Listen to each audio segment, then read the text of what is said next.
Okay, everyone.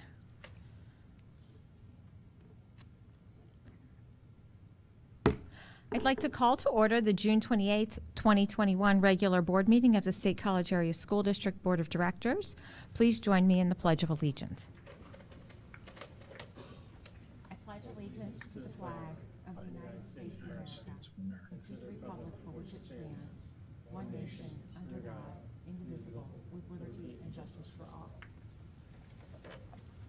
I'd like to welcome everyone this evening and everyone viewing remotely and announce that the board held an executive session on June 21st regarding personnel and negotiations, and prior to this meeting in regard to personnel. Board members with an agenda before you, are there any changes? Okay.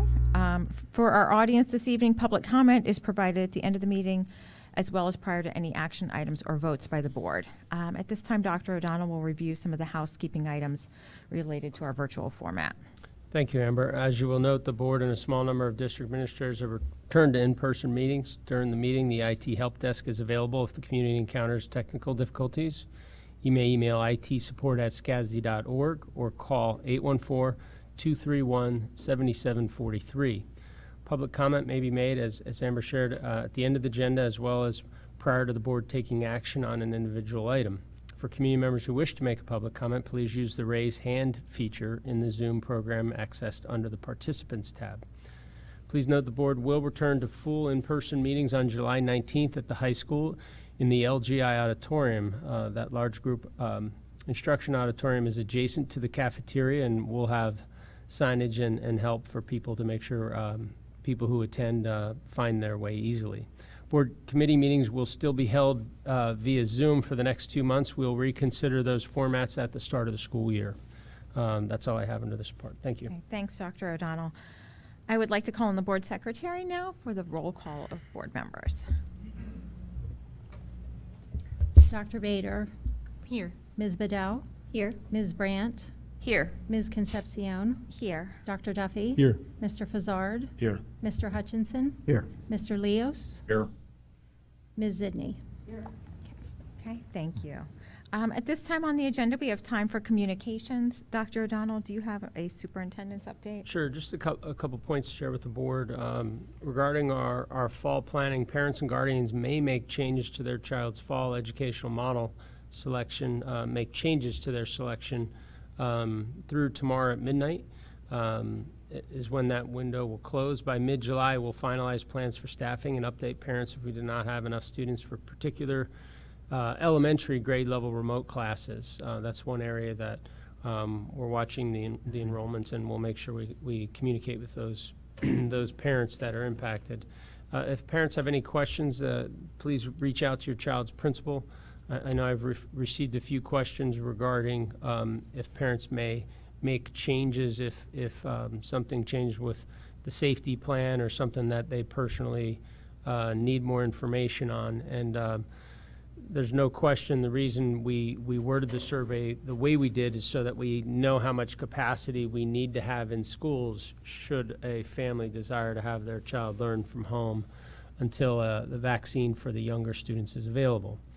So that's my comments regarding the fall planning. Regarding the fall health and safety plan preparations, which is not on the agenda tonight, we were notified today that the Department of Education at the state will begin updating its guidance to school districts. They'll be posting it to their website beginning on July 2nd. We're not sure how much or what will change, but obviously we'll be looking to the Department of Education for any of its updates. This evening, our board's considering action on requested change to the summer health and safety plan, not the fall. The state has told us we're required to have our board approve a fall health and safety plan, which we'll be considering and bringing a proposal to the board during the month of July. We have a meeting scheduled for the 19th. So if there's any questions of me regarding those two different issues I raised there, I'll gladly field them now. And I know we have an action item on the agenda, and Jean Knaus has joined us as well. Thanks. Any questions? Okay. Board members, any other communication items? Okay. Then at this time, I'd like a motion to approve the routine approvals as presented on the agenda. So moved. Second? Okay, that's been moved and seconded. Any questions or discussion? Okay, we'll have a roll call vote then. Ms. Oh, Zid- I'm sorry, I need to ask for public comment. Is there any public comment on routine approvals? Okay, I don't see any. Laurel has. I just wanted to mention for anyone who had looked, because our minutes did talk about our discussion last time about moving the public comment to the beginning of the meeting, but we also talked about having a sign-up available, and just because there's only been a week, we haven't had the time to do that. Right. So if anyone's wondering why we're not having that tonight, I thought it was worth think we'll, mentioning that's what's going on. Move that along with going to an in-person meeting Right. in July. Yeah, I thought we had Change discussed that change happening for when we come back to in-person. It just wasn't very clear in the minutes, that's why I wanted to just clarify. Oh, okay, thanks, Laura. Okay. Yep. Okay, so we'll have a roll call vote then. Ms. Zidney. Yes. Dr. Bader. Yes. Ms. Vidal. Yes. Ms. Brandt. Yes. Ms. Concepcion. Yes. Dr. Duffy. Yes. Mr. Fazzard. Yes. Mr. Hutchinson. Yes. Mr. Leos. Yes. Okay, those have passed. I think we'd like to extend warm congratulations to Mr. Curtis Johnson, who was appointed on the HR report as our new Assistant Superintendent for Secondary Education. And we have another agenda item on here in regard to that as well. So congratulations. Next item, item A, under action, is a motion to approve the Summer Health and Safety Plan as shown in attachment 5A. So moved. Second? Okay, that's been moved and seconded. Any questions or discussion? Okay, any public comment? Ashley McDonald, I see your hand raised. If you would like to unmute yourself and introduce yourself, and then you'll have 2 minutes to speak.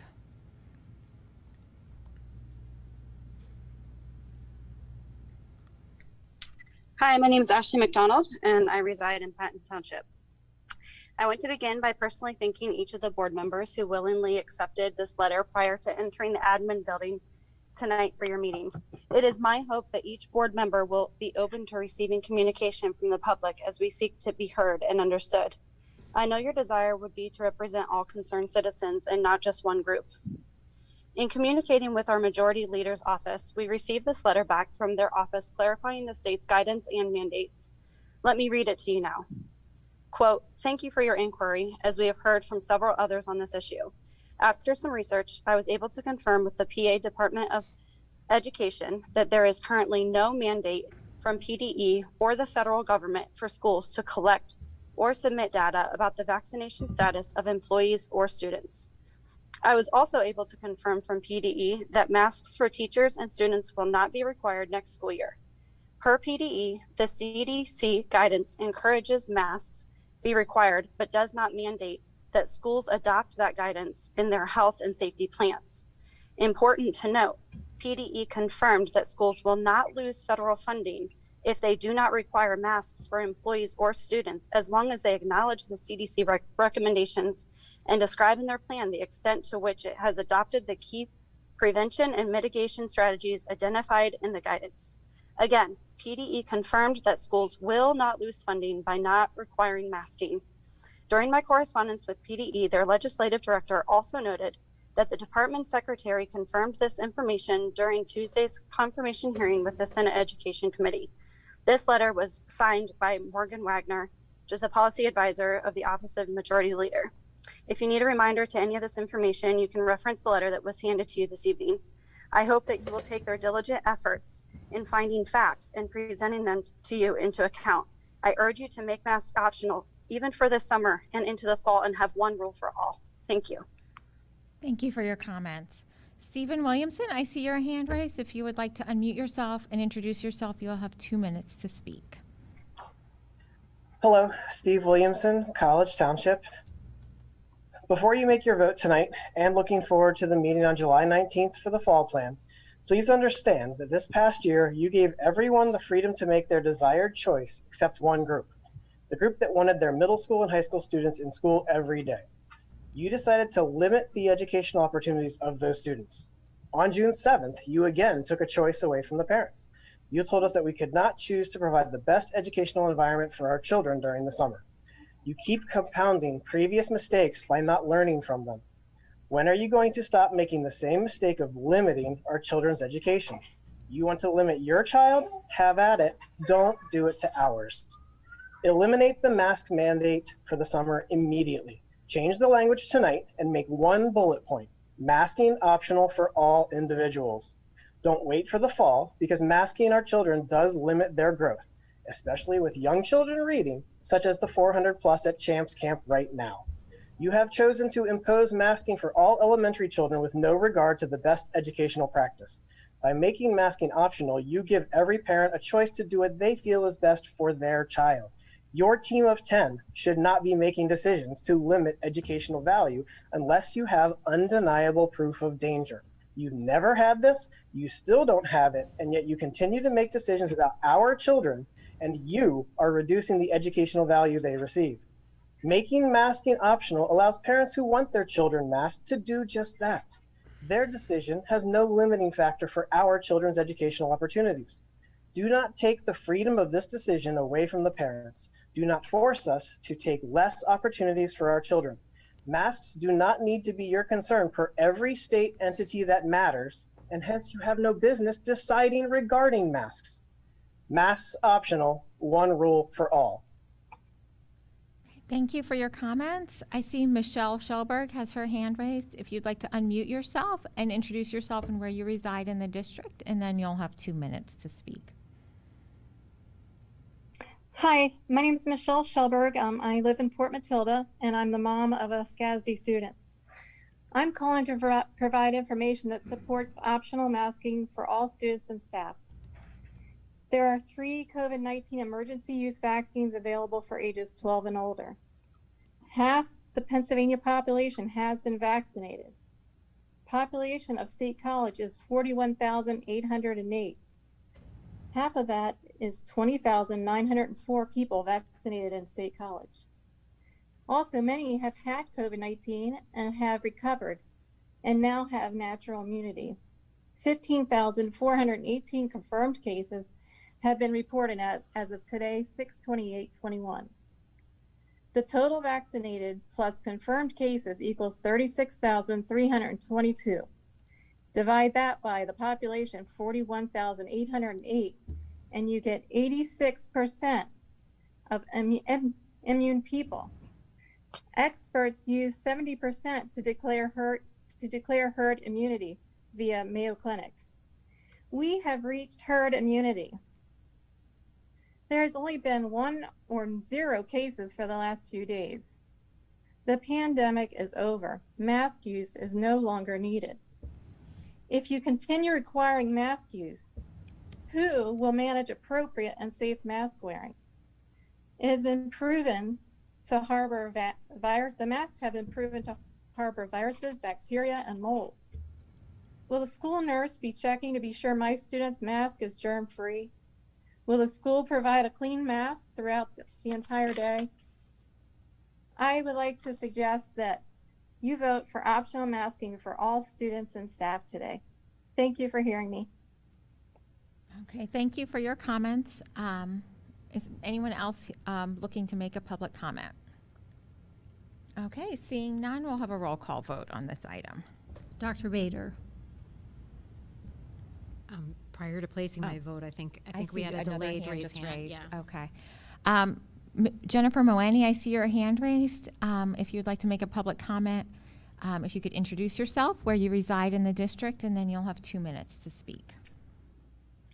Hi, my name is Jennifer Money. I'm in Ferguson Township. Can you hear me?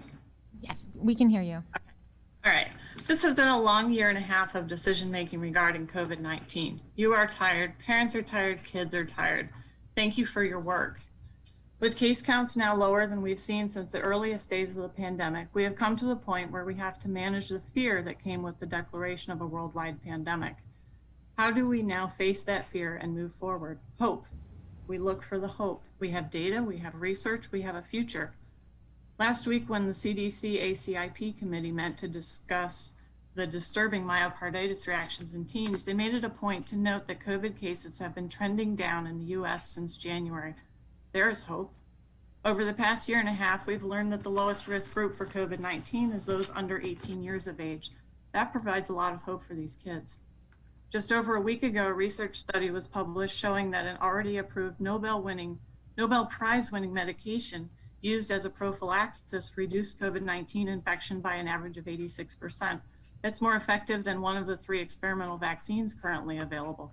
That should provide even more hope as we look forward with effective COVID-19 treatment options. Within the past year and a half, science and technology were fast-tracked to get COVID vaccines to people in the highest risk groups.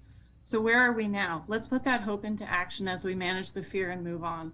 I ask the question, why are we even having this discussion of holding on to masks for children when there are low case counts locally within PA? Pennsylvania state of emergency has ended. The governor's mask mandate has ended. Masks are not required by the PDE, and no masks are required by the CDC. Masking decisions at this point should rest solely within each individual family based on their own risk assessment. In making district policy, let's not hold on to fear when there is hope. Let's not project fear onto the children who have no responsibility to bear the fear of the community by being the only ones in a mask. Let's look at the hope as we emerge from the pandemic and live life again.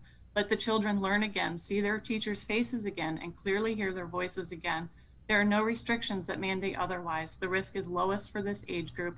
For the kids' sake, make masks optional. One rule for all, masks optional. Thank you.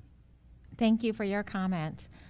Patty Higgins, I see your hand raised. If you would like to unmute yourself and introduce yourself and where you reside in the district, and then you'll have 2 minutes for your comments.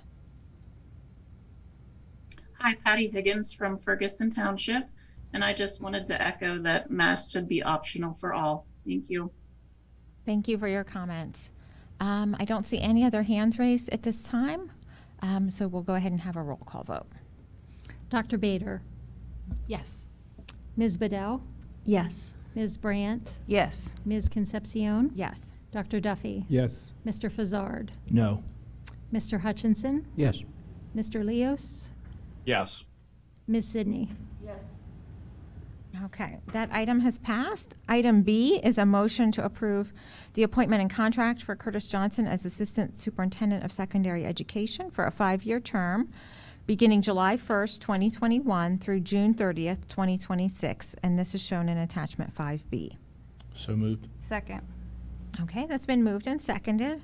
Are there any? Yes, Laurel. I just wanted to check, there is no attachment to this. Is that normally, is the contract usually put on as an attachment or elsewhere on our website? I can't remember. It's been a few years. Pardon me? We have not for the last 2. Okay. Oh, okay. Yeah, I think it may be that, we should probably check that because I thought superintendent and assistant superintendent had to be, but I may be mistaken on that. We've So, put 'em but on. there's not supposed, you just said attachment, right, Yep. I just wanted to check that. So that would be on the website somewhere? No, we should put it on. We'll add this. Yeah, Oh, okay. Okay. we'll add it. The board has it. We'll put it on. Okay. Yeah. Yes, the board has it. Mm-hmm. Sorry, I didn't make that clear. Yeah. Okay. Any other questions? Okay. Any public comment on this item? Okay, then we'll have a roll call vote. Ms. Bedell, Yes. Ms. Brandt, Yes. Ms. Concepcion, Yes. Dr. Duffy, Yes. Mr. Fazzard, Yes. Mr. Hutchinson, Yes. Mr. Leos, Yes. Ms. Sidney, Yes. Dr. Bader. Yes. Okay, that item has passed. Congratulations, Curtis. Thanks. Glad to Thank have you. over Welcome, Curtis. The next item, item C, is a motion to approve the agreement with Performance Fact for the July 2021 Administrative Team Retreat Professional Development, and this is shown in attachment 5C. So moved. Second. Okay, that's been moved and seconded. Any questions or discussion? Laurel? Yes, thank you for this memo and for the detail on what you'll be talking about. It's obviously important stuff as we look ahead to the fall. And the only 2 questions or comments I wanted to check on were, when we had the previous contract regarding the strategic plan, there were some deliverables that were supposed to be happening over time with that, and we may have gotten them and I've misplaced them. But if not, if you could take a look and forward them to us so that we know where we were with that contract, I would appreciate that. I'm not sure I understand the question. If you would please point me in the direction of the information you're referencing. Yes, I'll send an email with that, if you'd like. And the other thing is that it would be nice with this to have a resume of the person doing the work. That might be helpful to us. Many of us know his work from previously on the strategic plan, but for the community as well. And again, thank you for the detail in here. Okay. Any other questions? Any public comment on this item? Okay, we'll have a roll call vote then. Ms. Brandt, Yes. Ms. Concepcion, Yes. Dr. Duffy, Yes. Mr. Fazzard, Yes. Mr. Hutchinson, Yes. Mr. Leos, Yes. Ms. Sidney, Yes. Dr. Bader, Yes. Ms. Bedell. Yes. Okay, that item is passed. Item D is a motion to approve the MOU with the State College Area School District Education Foundation. This is found in attachment 5D. So moved. Second. Okay, that's been moved and seconded. Questions or discussion from the board? Scott? Yeah, I'd just like to point out from our last conversation, there were some iterations back and forth between board leadership and the foundation and foundation leadership, and that resulted, just to point out, in case you didn't see it, in a couple minor changes, well, a couple changes to the most recent draft that had circulated in a smaller group, and then some other changes for clarification on some of the questions that had existed during the prior conversation on the MOU.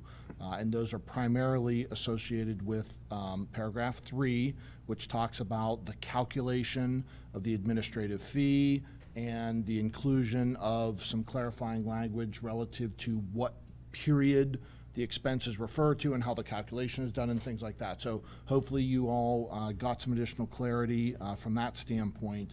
And then there was also some clarifying language relative to who might determine which restricted funds are included or excluded in that calculation. And then I think the other related to the term of the agreement, which was changed to a 4-year term with a 1-year automatic renewal, but with the option to, with written notice, to actually not exercise that option, and that could occur on, on behalf of either party from that standpoint. And Amber, Amy, correct me if I'm wrong, I think those were the most substantive changes and conversations that occurred at that point. So I'll answer any questions if I can, but that's really the gist of the changes that occurred since the last conversation. Yeah, I think so. Amy, any other? Yeah, I just wanted to express appreciation for the foundation board members for adjusting those changes, because I know they were areas that just, there was some confusion in the language we felt, and we wanted to iron those things out. So I appreciate them working with Mr. Utter and making sure that was all straightforward and resolved. So yeah, Yep. thanks. Thanks. Other questions or comments? I'll start over here, and then Lori, anything? No, I'm grateful for the clarifications. Okay. Dan? Yeah, well, first I want to mention how much, through the conversations I've had with foundation board members over the years, including, I just happened to have one more recently, not around the MOU, around a separate question. And I just want to acknowledge their commitment to the foundation, their commitment to the community, and their readiness and willingness to do the right thing in terms of working with us and also providing for support for the schools and for our students and for our families and for the community at large. So it was, it's kind of, they're a parallel universe to us. They're not employed either. They're voluntary. And we happen to be elected, but that may be the only distinction in some respects between us. But I really appreciate their work. There is one technical question. How has there been any thought yet to transitioning the contract from their executive director, from its relationship to us as the contractor, as the person who is basically holds the contract with that individual, versus the foundation? And that will now be their role. They're going to be the ones basically managing that contract. How will that transition? I'm not sure if there's more to your question or not, Dan, but I think the transition is simply going to be taking the existing contract that the district already has. I mean, I'm sure there'll be some modifications, even if it's relative to, how the relationship worked, because there's now no pass-through through the district. It will be direct with the foundation. And I believe the MOU specifically talks to the inclusion of the superintendent and the business officer to include them in the consideration within that contract relative to metrics, goals, and also compensation. So there will definitely be, and obviously there's a board representative on the foundation board as well. So there will still be there still will be district involvement, let's say, in the process, based on, that consideration. But I believe, Randy, correct me if I'm wrong, I believe the contract is June 30, right? The current contract with the district and the development officer expires June 30th, 2021. Right. So in 2 days, They'll need the executive director will effectively be without a contract and will be working without a contract until one is, developed. I can't imagine that occurs in 2 days. Right, and that would be the responsibility of the foundation. Absolutely. Based on our vote, I mean, assuming. Correct, based assuming on the, yes. So, and, Yep. yeah, so, well, that answers my question, thank you. Yep. Okay. Continuing on the table, Gretchen or David? Laurel? Thanks. I had a couple of questions and then some comments. A question, when we've talked about this in the past, we have talked about the database that is used as part of the foundation's work and the development work, and that the ownership of the database stays with the district. Is that still true if the foundation is using that, but the foundation's director is not a district contractee?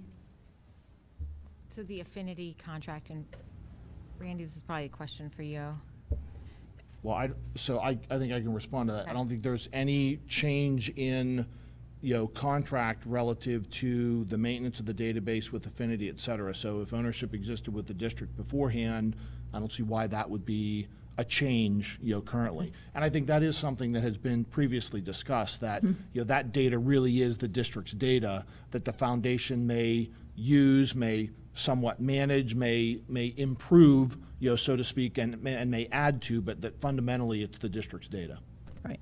Okay, I just wanted to make sure that that was understood. And similarly, we had had a stipulation all along that the foundation's meetings would be open to the public, except obviously executive, confidential meetings, and that their records would be available similar to the district's transparency regulations. And is that still the intention? That's part of the original founding documents, right? I looked through the bylaws and I Oh, the didn't actually see it there. It may have been in the Articles of Incorporation, but I thought it had been more of a discussion. I may be wrong about that. Well, So and it was- again, I'm sorry, unless I'm mistaken, I believe there is a statement within the MOU that references them as included as the opportunity for publicly available information from that standpoint. So, and I believe all meetings are open to the public. They're not broadcast on CNET, and they're not advertised in the same way because they're not required to, and there's a cost associated with that. But they are certainly, open to the public. Okay, thank you. Thanks for clarifying that. And then when there are no more questions, I did have some comments. Okay. I'm just curious, how would the public know when and where the meetings are if they're not posted? I believe, and I'm not positive, Gretchen, but I believe they are posted on the foundation's website. And if they aren't, they should be, but I believe that they are posted there. And certainly getting in touch with the leadership of the foundation would probably be the other way to find that information. Or the Also- school district. I Yeah, mean, they've been on the district website too sometimes. okay. All right. Laurel, go ahead if I don't think anyone had any other questions. Thanks. So when we've been doing this now for almost 6 years since we hired the executive director and got to work starting the foundation. And over that period when I've asked questions, one of the concerns has been sort of a don't rock the boat concern, that we want to have a united front and be supportive. And so I wanted to start off by saying that these comments, that I really respect and appreciate the work that both the current board members and past board members of the foundation have done. I truly appreciate it. Like us, they're volunteers. They support the district. The foundation supports the district. And I really do appreciate that. My primary concern at this point has to do with the transparency of how we fund the foundation. And it's been a concern in the past, but it was, now that we're moving the actual hiring and a lot of the decisions about how to spend the financial contribution, the $120,000 a year, to the foundation and away from the school district administration, it's an even greater concern. We talk about charter schools, and one of the problems we have with them is that their boards are not elected, and they are not as transparent as we are required to be as a school district and as a school board. So when we hand this amount of money over to a group that, though they are very much advocates and supportive of the school district, are not elected and not subject to that will of the people in the same way, that gives me great concern. It feels to me almost like we're doing, so the one phrase that came to mind was don't rock the boat, but the other is that robbing Peter to pay Paul. We said all along part of the reason for giving the money to support the foundation and spending that money is so that when people donate to the district, to the foundation, they know 100% goes to the district. It was never really true because we were paying a lot of the expenses. Now it's even less true because we are overtly handing the money over, and those expenses are not necessarily shown on a tax return. To be blunt, the foundation has raised a lot of money, and it's money that the district might not have gotten if there weren't a foundation. And they've also provided an important structure so that last year when people wanted to give, say, because of COVID, there was a structure in place that they could make donations. Still, having the foundation has come at a cost, and understanding and evaluating whether it's been a sufficient return on that investment is always difficult because fundraising ebbs and flows. But at this point, both the investment of dollars and the in-kind gifts, the time of our superintendent, of our business office, we've heard has been in the neighborhood of 20 hours a week, some weeks, and that will continue. That is important. So there have been 3 major gifts, and 3/4 of what's been raised has been in those major gifts. And another way to think about it is that we really appreciated the gift that was made to, say, fund the plaza at Memorial Field. All of that gift, plus half of another major gift we've gotten, has been spent on these 6 years with the foundation. It's $600,000 plus in direct expenses. And that, to me, for the net amount of little over 500,000, I'm sorry, almost 600,000, so almost half and half, is not a reasonable return on investment. So that's just to address the concerns that I've raised before about the foundation and our ability to monitor and evaluate that, and the job we have done as a board to safeguard the money we're given to give to students. The biggest concern I have with this particular MOU and this funding mechanism is the transparency. Great. Any other comments? Yeah. Amy? So I just want to clarify a couple things for the public who may have not been following this progression over time. So, yes, the district has invested money each year to the foundation to do its work, but previous to the formation of the foundation, the district did invest monies in a development function. So this was not a brand new expense. We did not take away funds from some other purpose in order to do this effort. So I just want that to be clear that, you know, we had this was a alternate means to fulfill a need that the district had. That was the one point I wanted to make, and there was another. Give me 1 second.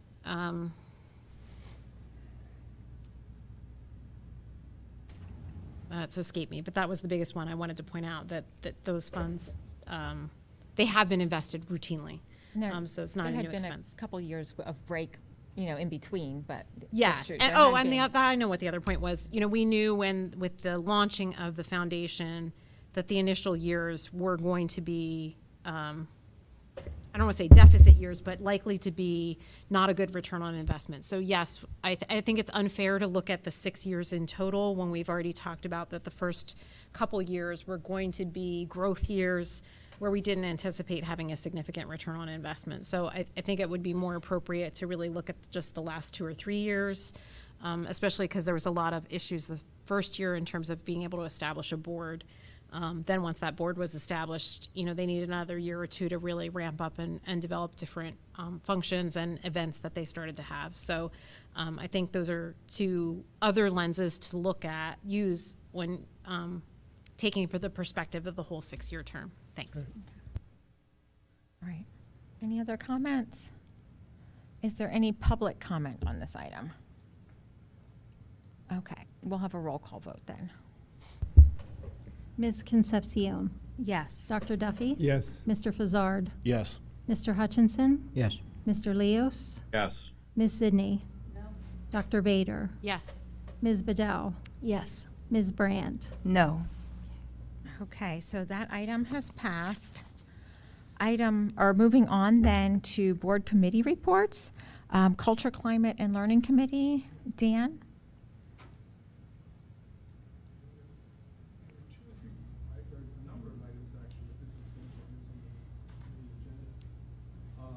Dan, is your mic on? I can't hear Dan.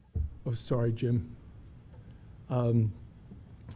Among the things we discussed were an opportunity to review the board presentation regarding the summer and fall planning update, and whereby Dr. O'Donnell could receive any questions related to the planning that took place. And among other things, we discussed the fact that the remote learning would involve one new classroom, of second grade students until the vaccine would be provided to students at that level, after which that remote learning class would no longer be needed. Other than that, and there was also some discussion briefly too about the meaning of teacher in the discussion about the virtual academy, which teacher we're talking about, and it really was not about the teacher for students in the virtual academy would not be their neighborhood teacher. It would be someone that's specifically assigned to them in their participation in the virtual academy. That was one of the second clarification that took place. Another topic related to the student learning information and kind of a rough summary of the outcomes from the MAP testing this year. There were, rather than there being three assessments, fall, winter, and spring, there were 2 assessments, kind of a pre-post assessment between the fall and the spring. And the data that was presented indicated that the performance of our students was within the range of their expected achievement, and we're up to a certain point, and at that point it tended to drop off, but that drop off seemed to be associated or related to problems with administration of the MAP to groups of students, simply because it was difficult to monitor their participation in the assessments, because they might have been, for example, participating from home or in other ways not really kind of engaged as much as they should have been. And there was a certain amount of measurement error that took place. The bottom line is, at the elementary level, we saw the roughly speaking, now again, this is not the final set of results that are coming from the publishers of this test, but our assessment information suggested that for where we had an opportunity to really oversee the participation by kids in the MAP assessments, the progress on the part of these students was within expected levels for both reading and for language arts. There was a discussion regarding kind of an overview, just a presentation again of the assessment plan for the coming year, which was it was in direct parallel to the plan in use for this past year, and we got that outline was presented, and it's in the minutes from it's in the summary for that meeting if anybody's curious and learning more about it. There was also a discussion of the request by administrators at the middle level for intervention resources. There were two sets of materials that were requested for work in English language arts and in mathematics for the coming year. and to be used by interventionists at both of the middle schools to address the needs of students who might fall within the bottom third of their performance on the MAP assessments. So the intention is to assure that for students who need the additional support, they receive it through these materials that were vetted and for which there is a significant scientific base and evidence base for their use. There was also a discussion of a request for second step resources. One of the issues was brought forward in the meeting was the fact that the teachers in their survey regarding their experience of working with students this year indicated significant concern regarding meeting the social and emotional needs of their students. So there was a request for second step resources brought forward that will be coming to us as a full board by which we would be asked to purchase resources that classroom teachers would use a couple of mornings a week to introduce skills in mindfulness especially, and that would be intended to increase the opportunities for the students to acquire these skills, but also to increase the awareness on the part of classroom teachers about the kinds of things that students would be, the skills they would need to develop, and the things that they could be practicing on a day-to-day basis. The last item was a discussion, among the last items was a discussion of the development of a partnership between the school district and Sinclair Children's Services. Sinclair is a regional agency that provides early intervention services for at-risk students through Head Start and through the title programs. And so this proposal was brought forward, and it would involve essentially providing space in the school district for 2 classes of students who would otherwise be involved with the Sinclair program for providing our facility as the site for these preschool early intervention educational programs for students who would otherwise, in many instances, perhaps not even participate. It's the identification and the alignment of these programs with our facility and with our school district that the Sinclair staff think might motivate families for them to participate in these programs. So, and it also would not only involve Sinclair services, but also the preschool special education program provided through the intermediate unit, the central intermediate unit, and what is referred to as the early intervention program. We'd have students with IEPs in those preschool early intervention programs who would also be participating in these programs that Sinclair is proposing to be used on our site in a couple of classrooms. The grant for this is a grant-funded program that was to be actually to be developed and would be submitted by July 15th, after which we would have a chance to see what the outcome is and hope for the best, basically. Those are the main topics of that particular meeting. And Dr. O'Donnell might be other things that might have neglected in that. So. All right, thank you. So we have a Policy Development Committee meeting at 11:30 on the 30th. And at this time, we have time for public comment. If anyone would like to make a public comment. Stephen Williamson, I see your hand raised. If you'd like to introduce yourself and unmute yourself, and then you'll have 2 minutes. Good evening. My name is Steve Williamson, College Township. I am just putting in a request that all future health and safety team meetings be viewable by the public, whether it be online or in person, and that all of the minutes or whatever paperwork documentation from all past meetings be posted on the school district website. Thank you. Okay, thank you for your comments.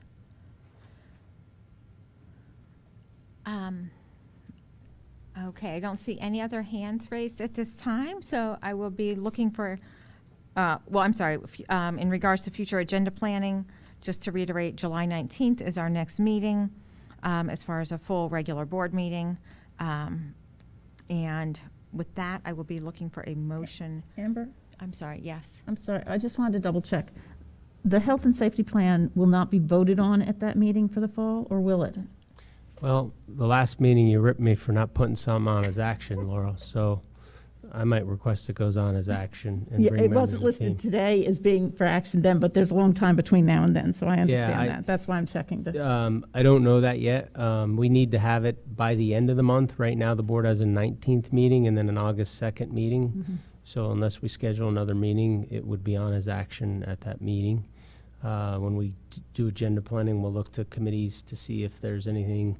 We were hoping to, I mean, we know committee attendance will be sparse in July, but it's one of the reasons why we kept it on Zoom so that we could potentially have some committee time. I just, it had been my impression that it would be coming for a vote at that meeting on the 19th in June. And so what I've been going to ask was, or suggest, is that there be an opportunity beforehand, if there is public input that they want to give.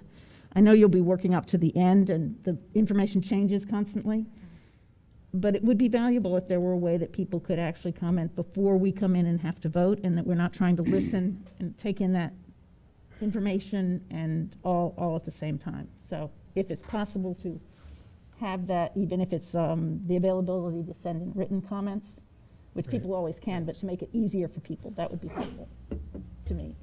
Maybe like a Google form or something might be. Something like that. And we I could guess see the what people's question is, questions how are. does the board want to make its decision? Or, do you really, in July, want me to have a public forum with the community about an issue that, I mean, I have my own personal opinions on things, have had the past year and a half, but that's not how I make recommendations to you about health and safety. I ask pediatricians. I'm the person making the recommendation with input from professionals in the community who've been hanging with us through the pandemic. Obviously, right now, some people disagree with what's happening with our younger students when we're indoors. Everything else, obviously, it's a recommendation or it's optional. And if the board would like me to go about this differently, I'll gladly do that. If the board would like to have the plan as it's proposed when we get it to you, posted with a form for comments to you because you want to use those comments, that depends whatever you would like. I would like to have the members of the health and safety team present for the board meeting just to share their thinking about that. I just want to make the community be clear that they're not making decisions, but we're asking them for their thinking. And that's how we make the recommendations. So I wasn't planning on having open meetings as they're not even charging us, and we have people that charge states for consultation. I don't know if you know, Maciek was consulting, and they give us their time. And I think if we're going to have the community at their meetings, I don't think they're going to give us their time because we're going to extend their meetings. That wasn't what I was asking about. Yeah, I know. Okay, I just So wanted to I make don't clear that I know was what clear. Okay. you want to have a Google form with it, or If we're going to be voting, then I think it would be helpful for the public. Often we have time between a discussion, and the following meeting we have action. But it looks like we won't have that opportunity this time because of the deadlines. And that's why I thought if it's possible to at least get a rough draft out a bit ahead of time so people could comment, that would be helpful to see what people if we say. go And to we always committee, still have to use our best judgment. And in general, we've relied on the judgment of the experts who have been so kind to give us their time, give the district their time. if we're going out to committee, then I mean, because I do get a lot of parents that are asking that through, and if we get to July 19th, right, that's the meeting date, if we get to July 19th and we get thrown a bunch of curveballs or whatever, we can always add that special meeting if we need to in order to get that approved. I mean, it's ridiculous that they give us a month, to get that done, but that's outside of our control. Especially if they haven't started updating their guidelines yet. So I mean, I think that we have something in place. We have committee structures. I think that we have a process that enables that to be an item for discussion and action on July 19th. And we also have a process that if it doesn't go smoothly and we need additional information, we can call a special meeting at the end of the month and we can approve it there. So I would vote for just keeping the current process that we have. Okay, bless you. I just want to just add to that or supplement this with just my gratitude. I'm just one of 9, obviously, but my gratitude for the medical professionals and the academicians to come and, again, and speak with us in the meeting and represent their perspective on things. And I appreciate hearing how they're thinking as it comes through, as expressed through the health and safety plan. But I think an opportunity for them to give voice to it, that could be part of the conversation, I think, will, I think it's very valuable at this turning point. So I'm glad that they're doing it. And I appreciate their stepping up to do that. Really grateful for their I really work am. and their I expertise. really It's am. been Yeah, absolutely many districts have a Department of, or the counties have a Department of Health that is recommending it in there, because that's more about their region, which obviously our region's funky, to say the least, with Penn State here. Right. And we've seen that, but they look at their local data and make recommendations for that. We don't have that, so we've kind of constructed We've had to create our own. type of expertise, or beyond that, so Yeah. to speak. Thanks. And having, folks who are both informed in terms of working with our pediatric population Right. day in and day out, as well as those who have the background in infectious disease dynamics at, Yep. A world-renowned Center for Infectious Disease Dynamics. We're really fortunate to have both of those perspectives. So, Absolutely. any other questions or comments? Okay, is there a motion to adjourn the meeting? Are we adjourning to executive session? We do need to adjourn to exec session. Okay. Yep. Then it would be a motion to adjourn to executive session. So moved. Second. Okay, all in favor of adjourning? Aye. Aye. Anyone opposed? Okay.